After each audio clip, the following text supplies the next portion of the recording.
Jacqueline Bisset, bonjour. Très, Bonjour. très, très heureux. Merci. Ma première question, je sais que vous avez grandi en Angleterre, dans une famille où la lecture était très importante, Oui, et vous avez également été formé au ballet classique, à la danse oui, classique. oui. Comme beaucoup d'anglaises. Oui. Et quelle discipline vous a apporté cette éducation? J'ai eu une éducation assez disciplinée à travers toutes les choses. Une partie de ça venait peut-être parce que économique, parce que bien que mon père était médecin, c'était sur le système National Health System, mais il n'y avait pas beaucoup d'argent. Et l'argent est parti sur l'éducation de mon frère et moi, et il ne restait pas grand-chose. Alors, de temps en temps, moi j'avais la chance d'aller voir les ballets à Londres, mais je n'habitais pas à Londres. Et c'était des moments extraordinaires et peu. Mais j'ai vu les meilleures danseuses la meilleure danseuse du monde, Margot Fontaine, qui m'a complètement enchantée.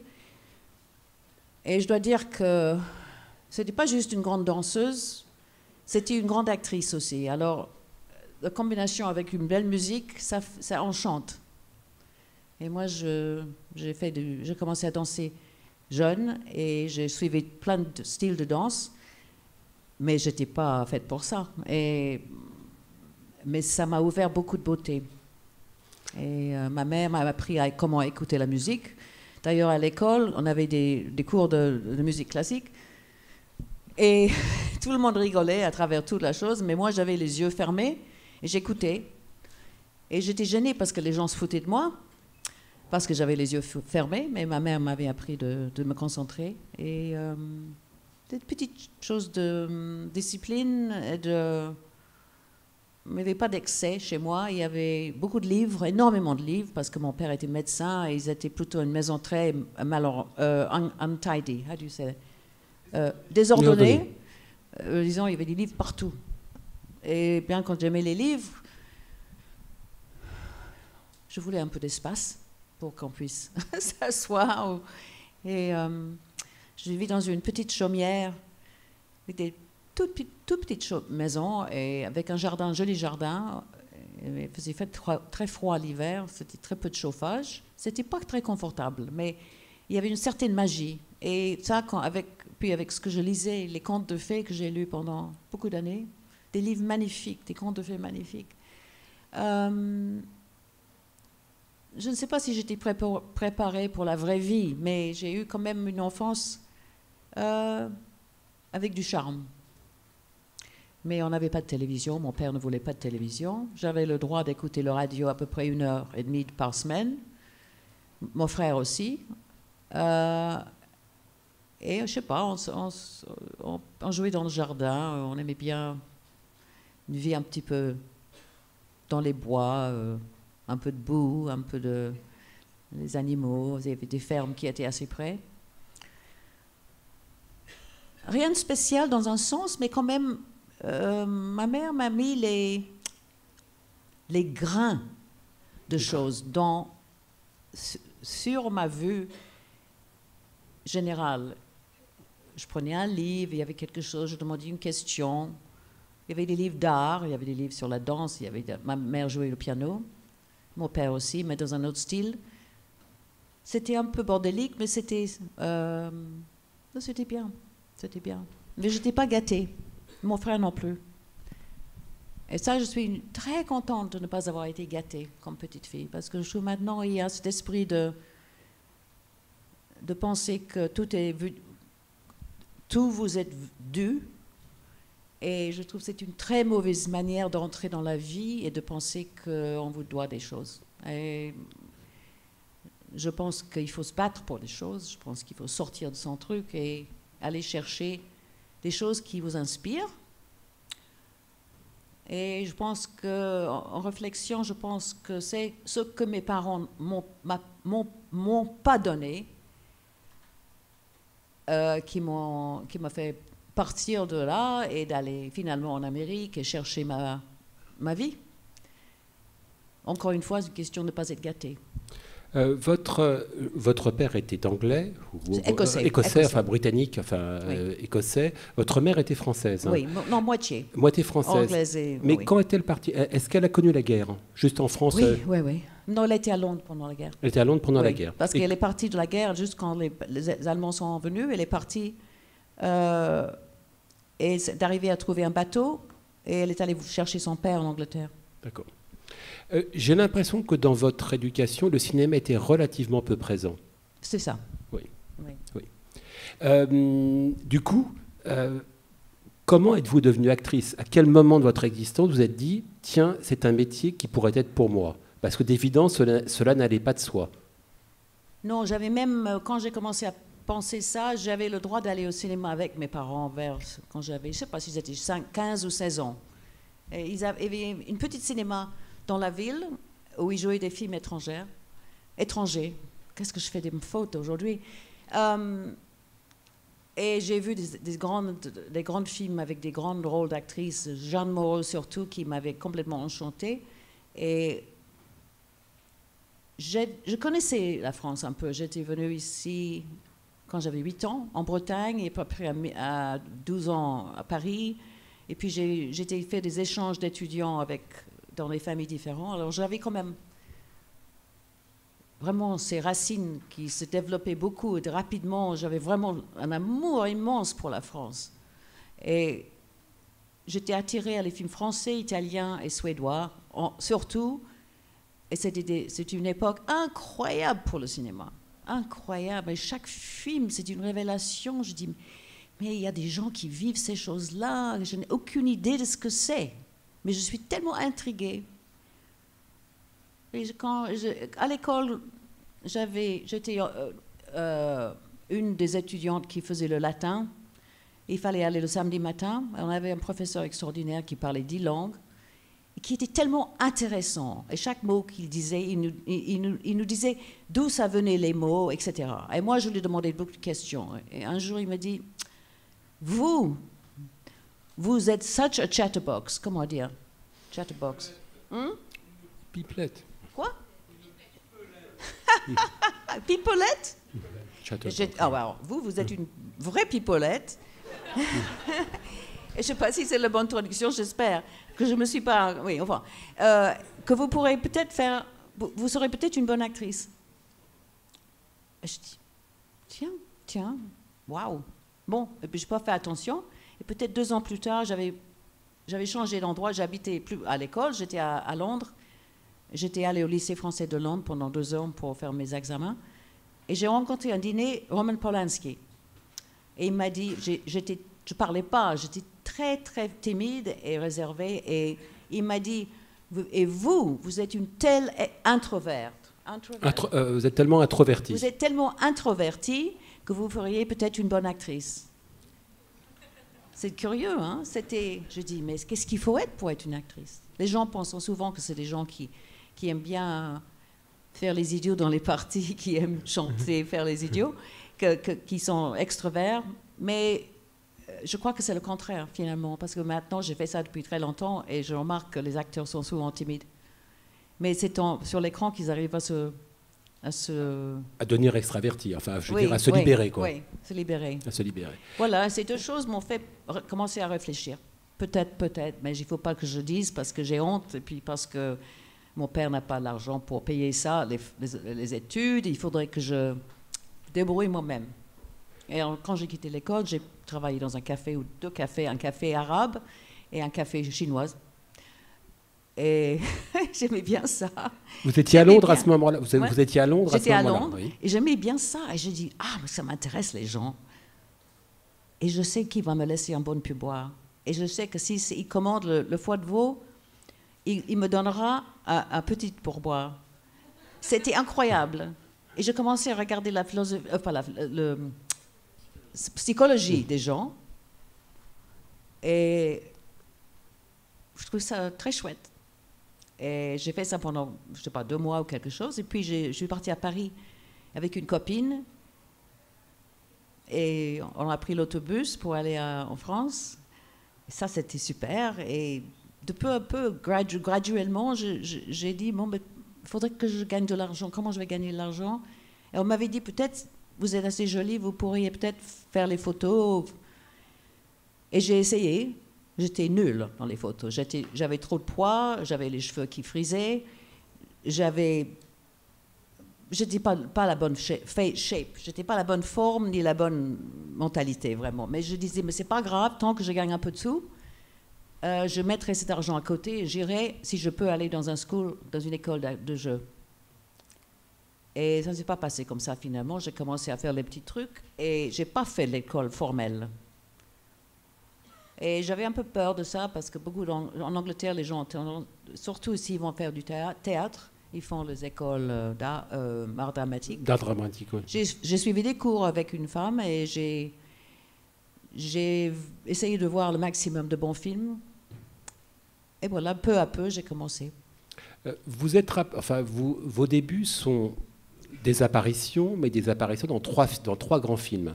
Dans The Knack de Richard Lester, dans Cul-de-sac de Roman Polanski et Voyage à deux de Stade Donen. Donc avec tout Audrey Hepburn. Voilà, Oui, Audrey Hepburn. Donc des films en fait environ au milieu des années 1960. Qu'est-ce que vous avez appris de ces trois films, justement, même si vous n'avez que des apparitions, que vous a appris la fréquentation de trois grands metteurs en scène?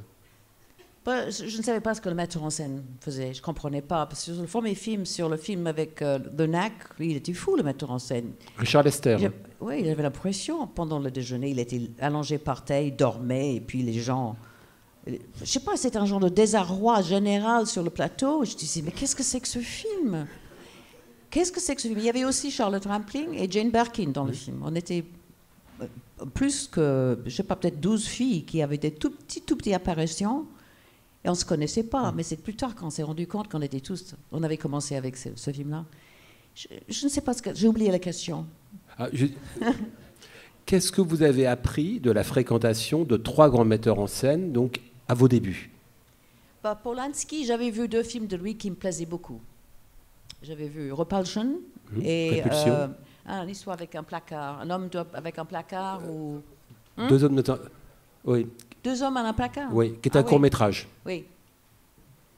Et je suis allée le rencontrer pour le rendez-vous. Je suis allée à la maison Vogue où il cherchait une fille inconnue. Il était avec David Bailey, qui est un très, très fameux photographer de mode. Et j'arrive sans vraiment savoir quoi dire ou quoi faire. Et il m'a dit, tous les deux, ils m'ont dit, You have to lose weight. How do you say that? Vous devez perdre du poids. Vous devez perdre du poids, alors c'est agréable. Et il m'a mis sur un special diet, une diète. Il m'a donné un régime spécial. Un régime spécial où il fallait avoir des piqûres, des vaches enceintes ou quelque chose comme ça. Je crois que c'était... I think it was probably a hormone. Je ne sais pas ce que c'était. Mais c'était la mode à un moment. Il m'a donné... On vous administrait des piqûres... C'est pas lui qui m'a fait ça. C'est un médecin. C'est un médecin. Et sur une calorifique, 500 calories, 500 calories par jour, évidemment, je me suis évanouie presque dans les rues. Disons, c'était dramatique. Mais j'ai perdu 9 livres, qui fait à peu près... Environ 5 kilos, quoi, à peu près. Quoi. Non, un peu moins. À peu près, bon, disons. Oui, c'est à peu près 500 grammes. J'ai fait un test, et bon, rien. Et puis après, ils m'ont demandé de refaire un test avec Roman. Le premier test était avec le producteur, deuxième test avec Roman. Et heureusement, je n'ai pas eu le grand rôle, parce que j'aurais jamais pu le faire. Et ma carrière, à ce moment-là, aurait été arrêtée. Je ne savais absolument pas comment faire. Et c'est Françoise Dorléac qui a eu le rôle, qui était professionnelle et magnifique, et fascinante, et gentille, et très bonne dans ce rôle. Vous avez vu le film Cul-de-sac? Est-ce que il y a des gens qui ont vu ça? C'est très intéressant, c'est très bizarre. Film noir et blanc. Et Roman, je me suis rendu compte plus tard, mais c'est vraiment un chef. Hein. Il sait ce qu'il fait. Il sait vraiment ce qu'il fait. Il connaissait tous les jobs. Oui, tous les postes techniques sur Oui, sur un tournage, quoi. Oui, Oui. compris Oui, la photo oui. et tout. Mais il était dur, hein, c'était pas facile. Mais Françoise m'a aidé un peu parce qu'il m'a dit pour une scène, il fallait que je rie une rire idiote. Il s'est mis à genoux devant moi, il m'a dit alors fais-le maintenant, fais-le. Et puis il y avait des autres gens, j'arrivais pas à le faire. Et j'ai vu Françoise, c'était tard le soir, on était dans un castle, dans un château, il faisait froid, il y avait du vent, tout le monde voulait rentrer à la maison. Et Françoise me regardait, je voyais elle se battait pour moi, que je ne pleure pas. Je suis arrivée à ne pas pleurer. Et elle m'a dit, Jacqueline, je t'apprends à rire ce soir. Je t'apprends. Elle pourrait le faire, elle pourrait faire des rire, elle pourrait faire des chaînes de rire. C'était merveilleux comme elle le faisait, avec ses longs cheveux droites, raides. Et elle m'a pris, et on marchait dans le village, et elle m'a appris comment s'y mettre. Et le lendemain, j'arrive toute prête, et je dis, Romane, je suis prête. Il me dit, non, mettez le radio. Je dis, mettez le radio. Oui, non, oublie ça. Et je dis, déçue, mais je dis, prêt avec ma petite, ce que j'avais appris. C'est bizarre, mais ça faisait très peur, très peur. Le grand public vous découvre vraiment aux États-Unis, dans 2 films, l'un un peu méconnu, enfin en France, qui s'appelle The Detective avec Frank Sinatra, Oui. et surtout aux côtés de Steve McQueen dans Bullitt de Peter Yates, Oui. donc à la fin des années 60, où vous incarnez la petite amie d'un inspecteur de police incarné par Steve McQueen. Oui. Le film a remporté un succès mondial considérable et McQueen était l'acteur masculin iconique de son époque. Oui. Comment est-ce que vous pouvez nous parler de lui? Parce qu'à ce moment-là, le public vous découvre donc aux côtés de la plus grande star masculine de l'époque, au sommet de sa notoriété. Ça, je ne me rendais pas compte que toute cette histoire de gloire et tout ça. Je savais qu'il était pas timide, mais il n'était pas, he wasn't talkative, il n'était pas chatty. Oh oui, il n'était pas bavard. Il n'était pas bavard. Il était poli, gentil et tout. J'ai fait des tests avec lui. Ça s'est très bien passé. J'ai eu le rôle. Et on est partis à San Francisco tous. Et j'ai attendu que mes petites scènes arrivaient. Et le metteur en scène me disait, mais Jacqueline, il faut que tu prends l'habitude d'être à San Francisco parce que tu vis là, ton caractère vit là.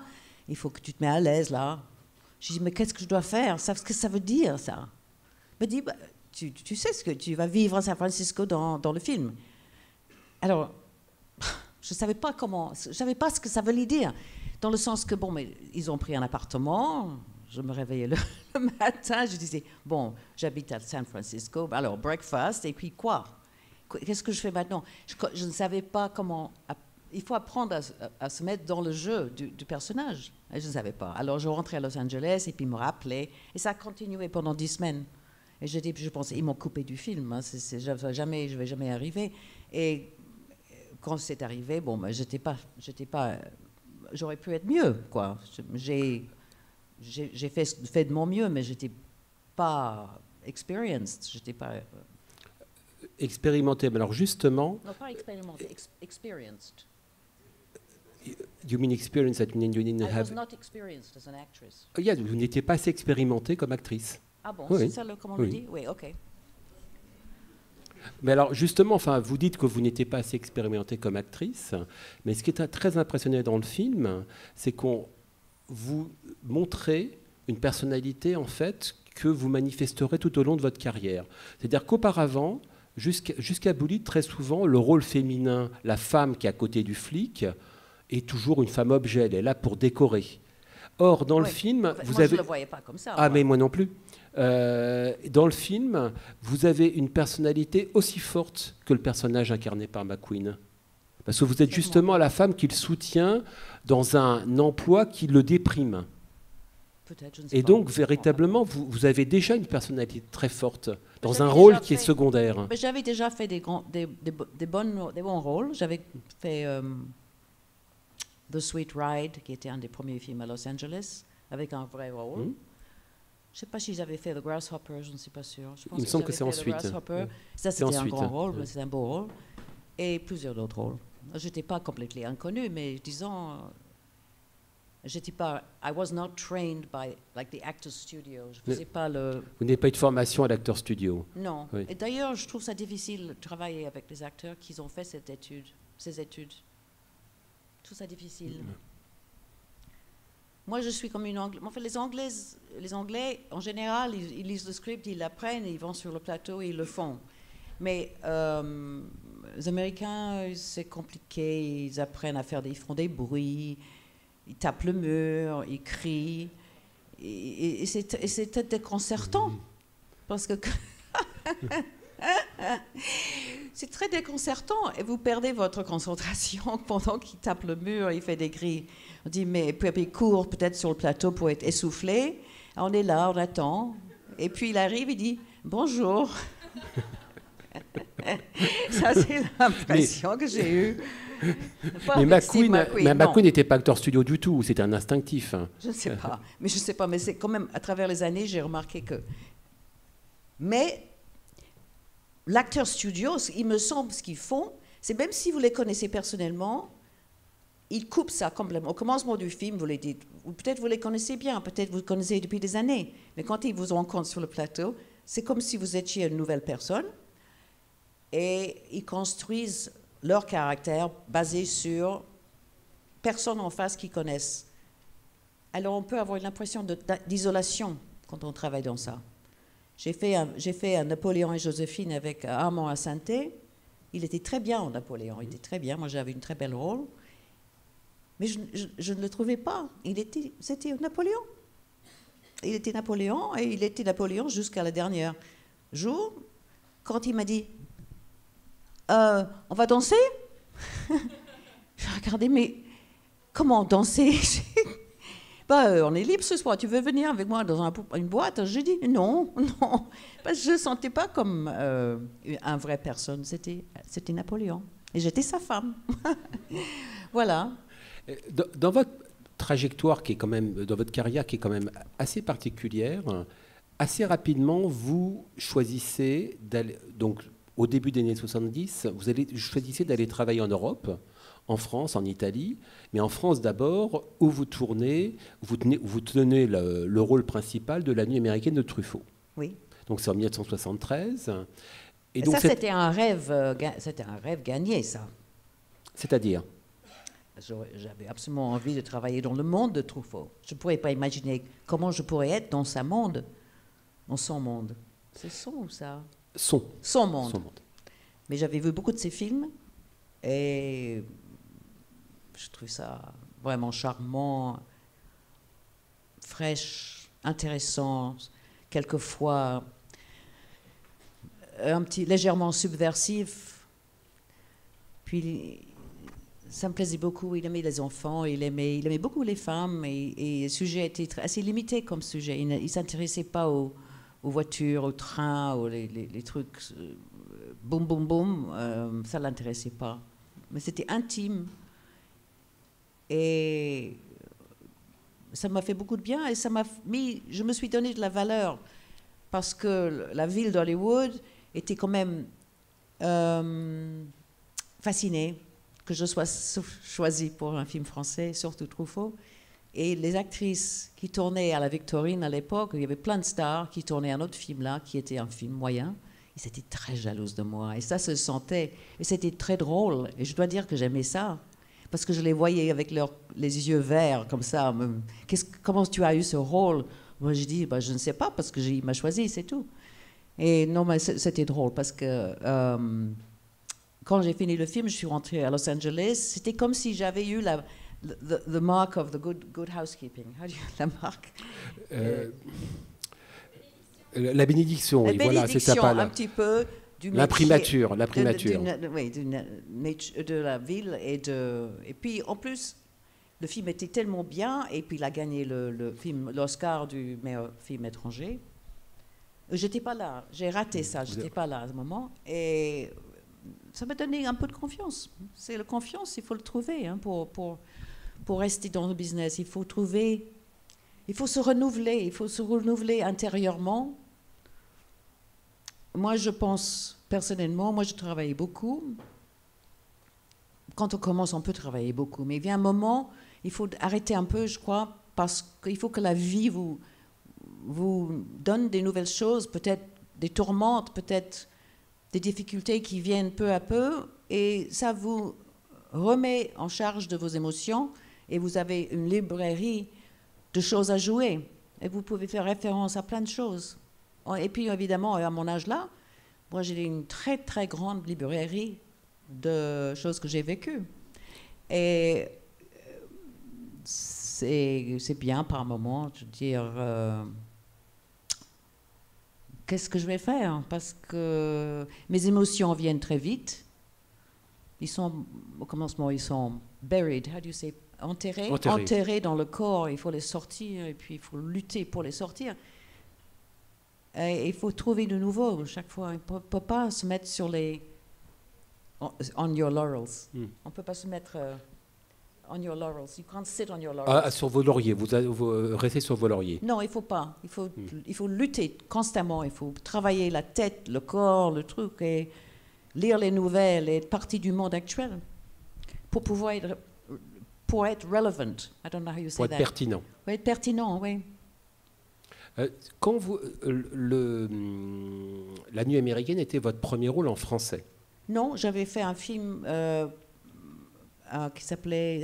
Il y avait 3 titres. L'échelle blanche, La promesse, et qu'un autre titre. Et c'était Bob Freeman qui a fait la mise en scène et Paul Feder qui était le sous-metteur en scène au cas de problème. D'accord. Oui.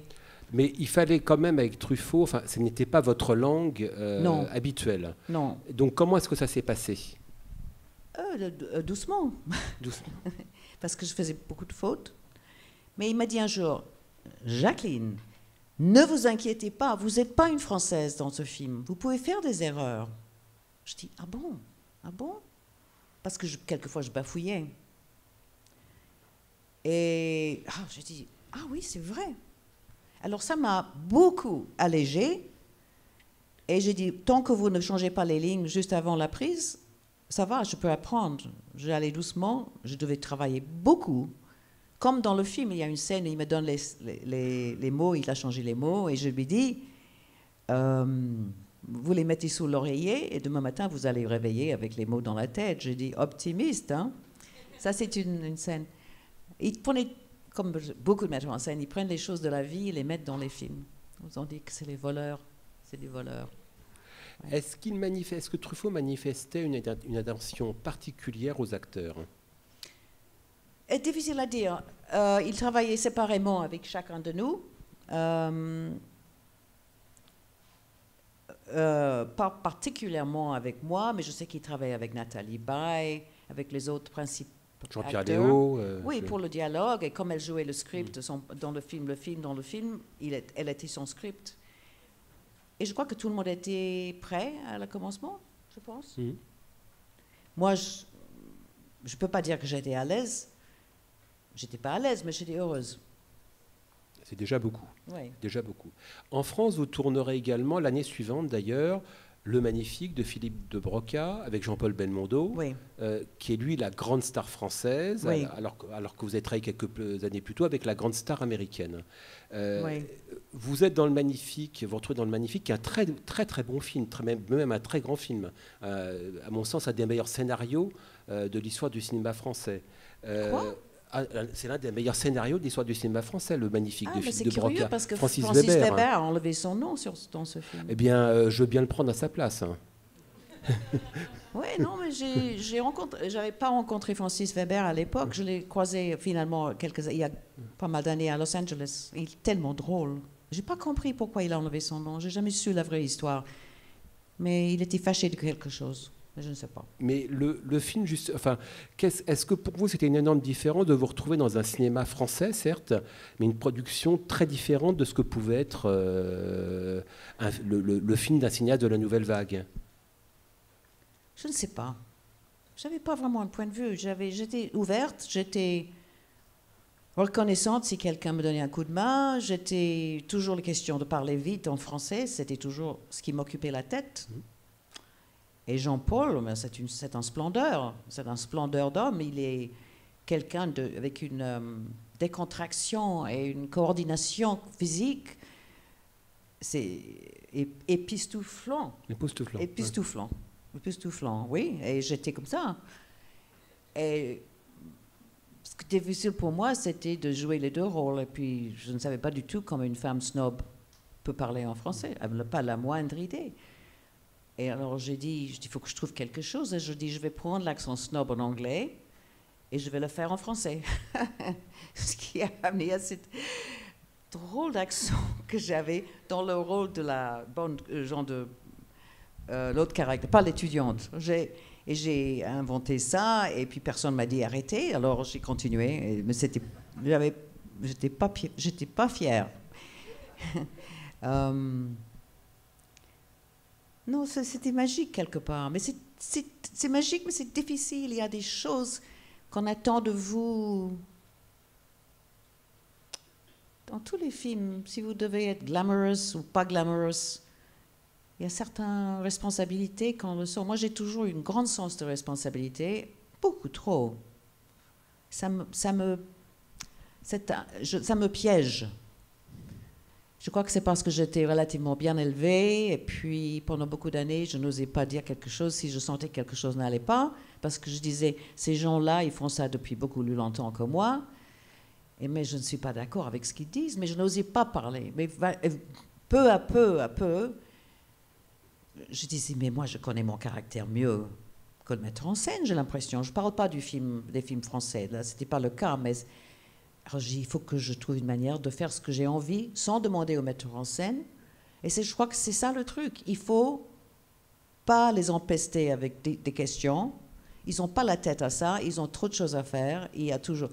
C'est la schedule, le trafic, les producteurs, la quantité de films qu'ils doivent couper toujours. Et c'est la veille du film, ils sont fatigués, ils n'ont pas de temps pour dormir, ou manger, ou aller aux salles de bain. Je veux dire, ils sont vraiment à la limite. Ils sont torturés par la production. Et alors l'acteur arrive, ils disent « What's my motivation ?» Ouais, quelles sont mes motivations? Oui, alors il a envie de dire « Mais...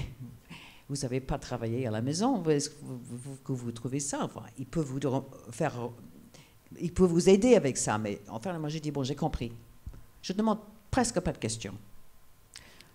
Et en général, les metteurs en scène disent très très peu de choses. On aimerait qu'ils disent plus, mais ils savent mettre la caméra dans le bon endroit. Et c'est ça le truc, je pense, après toutes ces années, que c'est surtout ça. Parce qu'ils ont compris l'histoire, ils savent. Ils ne partent pas dans les petites histoires de côté, ils restent dans la grande ligne de l'histoire, parce que ça fait avancer un film. Et une fois qu'on a compris ça, on apprend beaucoup de choses. Et on n'a pas toujours confiance qu'ils vous voient, parce que quelquefois ils disent rien. Moi, ça m'est arrivé, j'ai fait 2 films avec John Huston. Je ne sais pas si vous savez qui était John Huston, mais c'était un grand metteur en scène. Donc les 2 films, c'était Jugé hors la loi, donc au début des années 70, et surtout Au-dessous du volcan, donc au milieu des années 80. Oui. Bon, sur la première expérience, John Huston était malade. Il a dit à Paul Newman, j'imagine que vous savez qui est Paul Newman. Oui. Non, mais c'est pas évident. Les gens oublient tellement vite. Il a dit à John... Paul, faites-lui répéter et s'occupez-vous de son rôle. Il n'était pas bien. Mais sur en 1984, j'ai fait ce film. Je jouais la femme d'un alcoolique au Mexique qui était le consul de la ville. C'est un très beau livre, très difficile. Malcolm Lowry. Oui, Malcolm Lowry. Et Albert Finney a joué le consul, et moi j'étais sa femme. Mais c'était difficile parce que dans le premier script, c'était pas là, c'était pas bien. Quand j'ai finalement reçu un script, j'ai dit, mais elle est trop présente, il ne faut pas qu'elle soit aussi présente parce qu'elle est dans son imagination. Et après, on a travaillé, et finalement, elle était là, mais il fallait qu'elle soit très douce et qu'elle ne devienne pas trop présente, parce qu'il était toujours sous, et il imaginait, et tout d'un coup, elle était là. Ah, ça, c'était pas facile à faire. Ah non, parce que dans le film, justement, le film est raconté du point de vue d'un alcoolique, Alcoolique, lourd, oui. et vous, votre rôle, donc sa femme qui est partie, vous apparaissez comme une rêverie, Voilà. comme une hallucination. Oui. Donc c'est pas simple à jouer. C'est pas simple à jouer. Mais je crois que ça marchait assez bien. Et avec l'aide du cinématographe, Du directeur de la photo. directeur de la photo c'était le meilleur avec qui j'avais travaillé. Gabriel Figueroa, Gabriel c'était le Figueroa. grand metteur en chef opérateur mexicain qui travaillait avec Buñuel, en fait. Oui. Et il a vu mon âme. Il a vu mon âme. Il n'a pas cherché à me rendre particulièrement jolie, ni laide, mais il a vu mon âme. Et quand j'ai vu les Rush, les films tous les jours, j'ai pleuré parce que c'était la première fois que j'avais vu mon âme. Vraiment. C'était la première fois. Ça, c'était en 1984. Et je travaillais depuis 65. Ça, c'est long. Même Truffaut et Belmondo, tous ces films-là, ils n'ont pas vu mon âme. C'est ce film-là j'ai vu qu'il avait vu mon âme. Et comment mais c'est vraiment, ça m'a touché. Comment était le tournage d'un film avec Huston? Donc, parce qu'on était au milieu des années 80, il avait déjà un âge avancé, il avait déjà de grands problèmes de santé, et en même temps, manifestait une jeunesse flamboyante.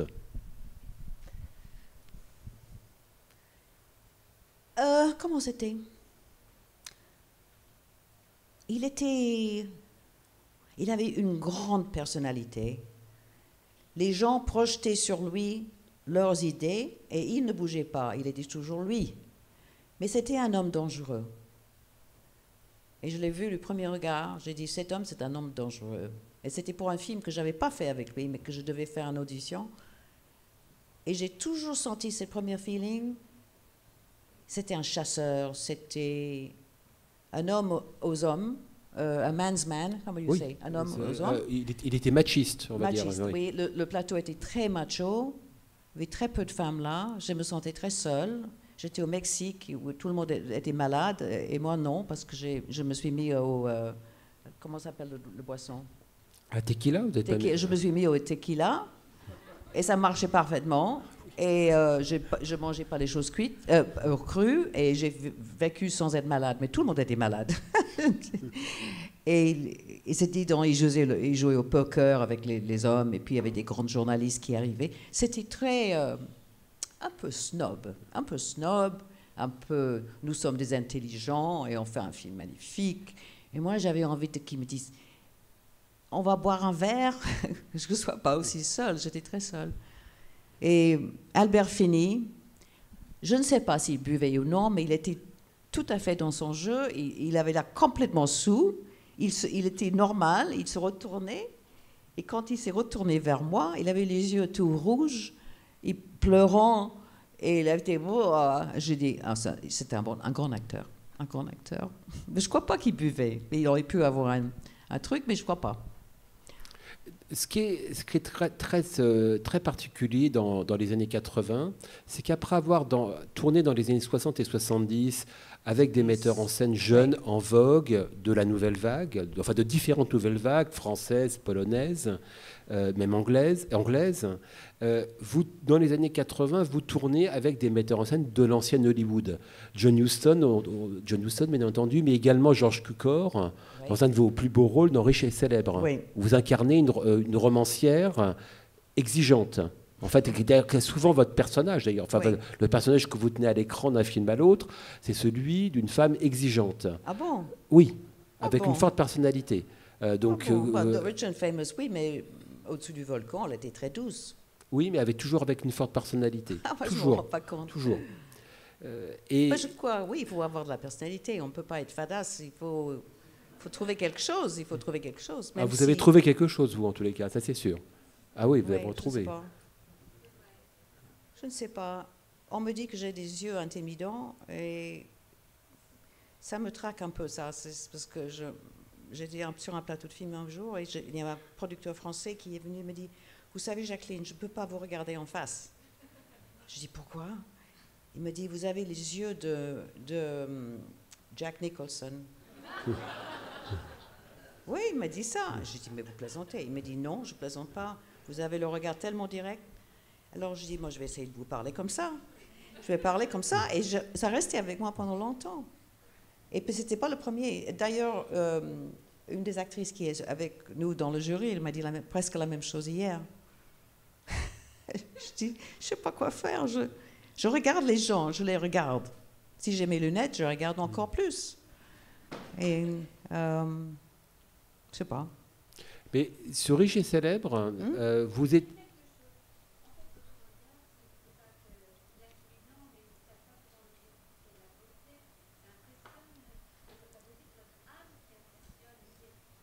Oh, c'est gentil. Je ne sais pas. Je ne sais pas. Je ne sais pas. Moi, je dis que je regarde les gens et quelquefois, je vois à travers les gens. Je suis assez physionomiste, je crois. Est-ce que c'est le mot? Oui. Oui. Et quelquefois, j'ai des moments de clarté et je vois des gens qui sont, et je crois que peut-être ça les met mal à l'aise parce que je ne suis pas une menteur et j'attends la même chose des gens. Alors, j'aime le rapport direct. J'aime pas qu'on me prend en photo de plus haut ni de plus bas. J'aime le rapport, tac, comme ça, en face. Alors, sur Riche et Célèbre, vous travaillez avec George Cukor, qui est alors véritablement metteur en scène, enfin un des grands metteurs en scène de l'histoire d'Hollywood. C'est un film que vous produisez, à ma connaissance. Vous coproduisez, oui. Mais à ma connaissance, c'est la seule fois où vous êtes impliqué dans la production d'un film. Oui. L'une des particularités de Cukor, c'est que c'est le metteur en scène qui tourne régulièrement avec des femmes et qui sait les filmer presque mieux que personne. Et également, c'est son dernier film pour le cinéma, me semble-t-il. Oui. Pour le cinéma. Et oui, il avait 82 ans, je crois, pendant le tournage. Il était feisty, fort, comme avec un fouet. Faster, faster. Il disait tout le temps, faster, faster. Il disait, dépêchez-vous parce que vous allez perdre le back seats of the audience. Vous allez perdre le public si vous traînez. Il fallait surtout pas ralentir. Et il y avait, je sais pas, une histoire dans son passé d'un acteur qui, je crois, qui parlait très lentement et qui essayait de prendre plus de temps à l'écran qui le rôle était. Alors, je l'essaye de prévenir les gens, je dis, ne traînez pas, parce qu'il va vous fouetter, vous n'allez pas être content. Je dis, si j'entendais, parce que les acteurs, surtout quand ils ont un petit rôle, ils essayent de grandir le rôle.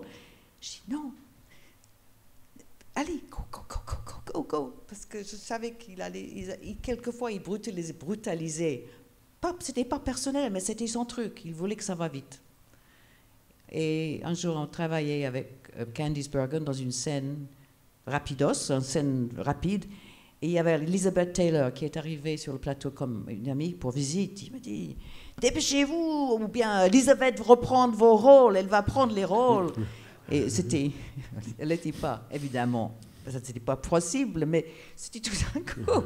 Il y avait Elizabeth Taylor là, avec ses beaux yeux. On a beaucoup ri, mais c'était sérieux quand même. Est-ce que vous sentiez sur le plateau que Cukor était conscient que c'était son dernier film? Non, je pense pas. Il me disait, vous voulez jamais partir. Je dis non, je suis heureuse, je veux continuer. Puis moi, je rentre à la maison. J'ai dit, ah bon?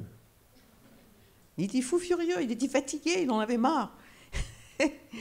Et on avait des petites disputes par moment, mais moi je l'aimais bien. Je l'aimais bien socialement. Sur le plateau, il était assez dur. C'est justement, est-ce que vous pensez, quelle serait pour vous la principale différence entre les metteurs en scène de l'ancienne Hollywood, Huston, Cukor, et donc ce plus jeune que vous avez côtoyé? Je ne sais pas. Mais j'ai travaillé avec beaucoup de vieux older. Ils sont très autoritaires. Puis c'était un autre système. Avec George Cukor, c'était avant moi. C'est le système des star systems avec des grandes actrices et des vraies stars, des grandes stars du cinéma. Et il aimait ce genre de matériel. Moi, il disait qu'il n'était pas un metteur en scène de femmes. Il disait, ça l'énervait qu'on lui dise ça. Il disait, je donne autant de temps aux hommes que je donne aux femmes. Il disait, mais c'était sa réputation.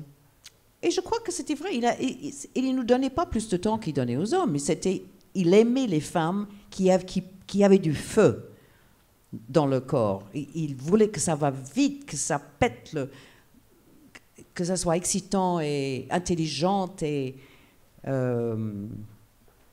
c'était un style de femme qu'il aimait bien. Oui. C'est pour ça qu'il a adoré le script. Oui, j'imagine donc qu'il avait la nostalgie de Catherine Hepburn, par Oui, exemple. je pense, oui. Oui.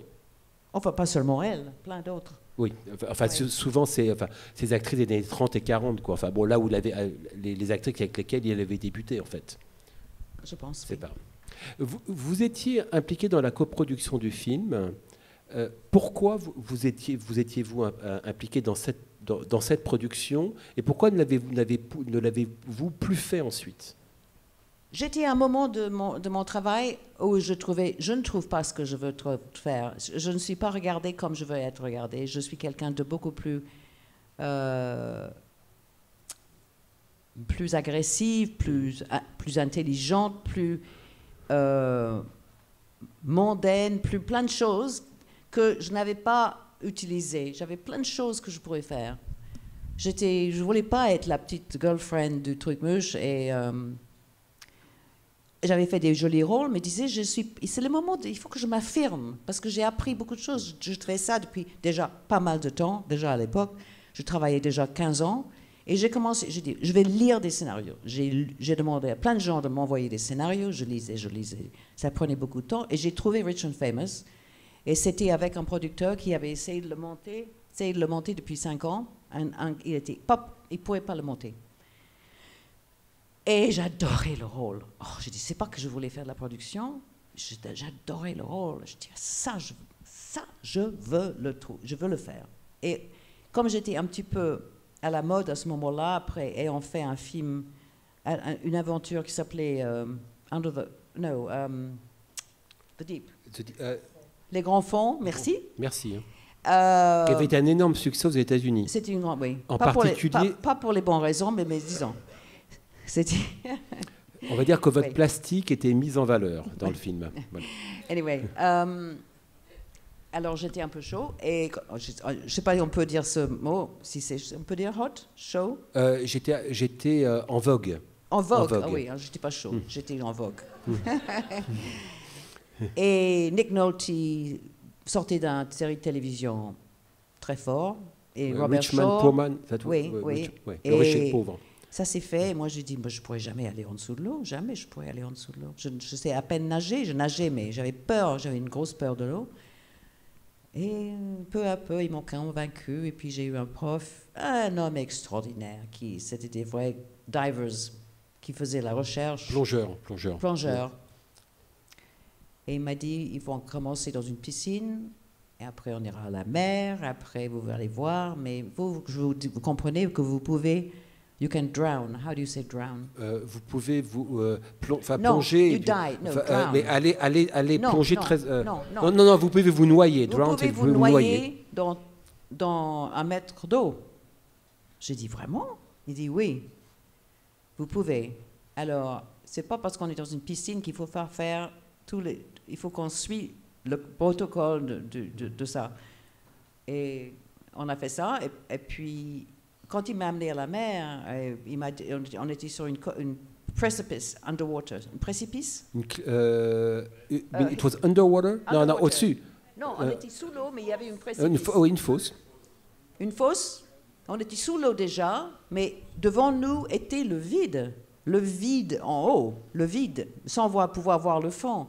Et quand il fallait, en le disant comme si j'étais là, et puis je devais... Ça, c'était c'était la mort pour moi. J'ai dit, il faut que j'aille de là à là, jamais de la vie. Et puis, on a resté 45 minutes sous l'eau, et puis et puis j'ai commencé à aimer le truc, et j'ai vu des poissons passer, et puis... Mais après peu de temps, j'avais une claustrophobie terrible. Et j'ai dit, non, je veux monter. Il dit, non, we're going down, on va descendre encore. Et bon, peu à peu, j'ai fait. Mais quand on est arrivé dans le plateau, c'était pas facile. On était à 30 mètres souvent, où il y avait des vrais bateaux, the wrecks, les épaves, oui. Et puis, on a eu des accidents, on a eu plein de problèmes. Mais ça m'a donné des choses, ça m'a donné le courage. J'ai survécu le film. J'ai pas mis ma tête sous l'eau depuis. Non, c'est 10 ans. Et j'ai même, idiote, j'ai oublié de faire passer le test pour pouvoir le faire encore, parce que j'avais pensé, maintenant je sais le faire, peut-être en Californie ou en, je sais pas, la mer Noire, ou je sais pas, j'irai peut-être. Non, mais là, j'ai pas passé l'examen, j'ai oublié de le faire. Mais toutes les choses servent, tout sert dans la vie, je trouve, c'est ça. Moi, je cherche toujours à avoir un petit mur à grimper dans tous mes films. Même si les autres ne voient pas, moi je le vois. Et s'il n'y a pas un petit mur, ça ne m'intéresse pas. Je peux faire un film pour deux lignes. Si c'est des lignes qui vraiment me touchent profondément et que je trouve que c'est les vérités du monde, j'ai envie de les dire avec une passion, mais vous ne pouvez pas imaginer. Et quelquefois, ces lignes-là qui vous amènent dans le projet sont coupées.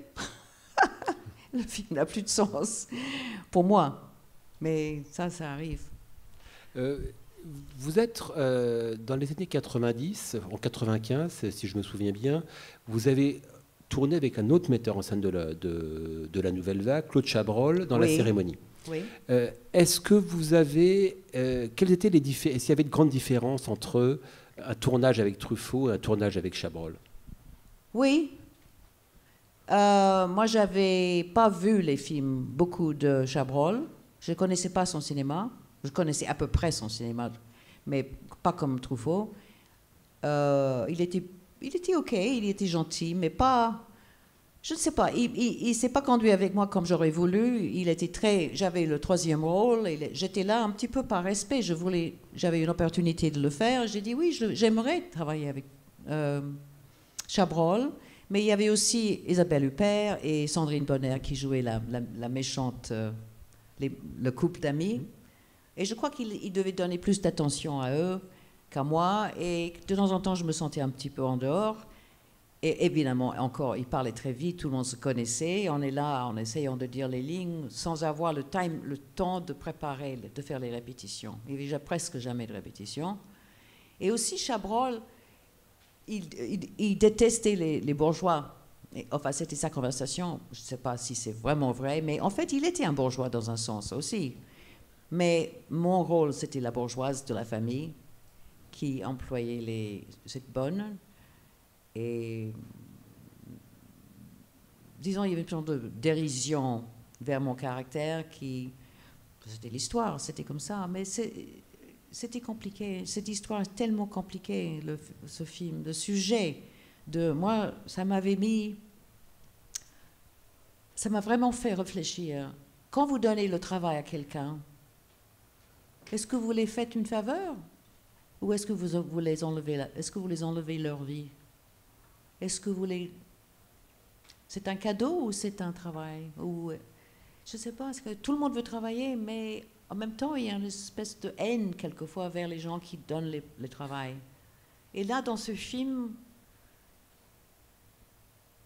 cette haine vers cette famille, je comprenais les deux côtés, mais c'est un sujet super intéressant. Et Chabrol aimait bien ce sujet. C'était après un livre de Ruth Rendell, je crois que c'est. Oui. Oui. Mais ce qui était intéressant dans ce film, de votre point de vue, c'est que vous aviez un rôle secondaire, parce que les deux rôles principaux, c'était Huppert et Bonner, mais en même temps, même si vous étiez relativement peu présente à l'écran, on vous attendait tout le temps dans le film. Ah oui? Oui. C'est qu'en fait, vous étiez inhabituellement envahissante pour quelqu'un qui a aussi... Oui. Je sais pas. Ça, une dernière question avant de terminer.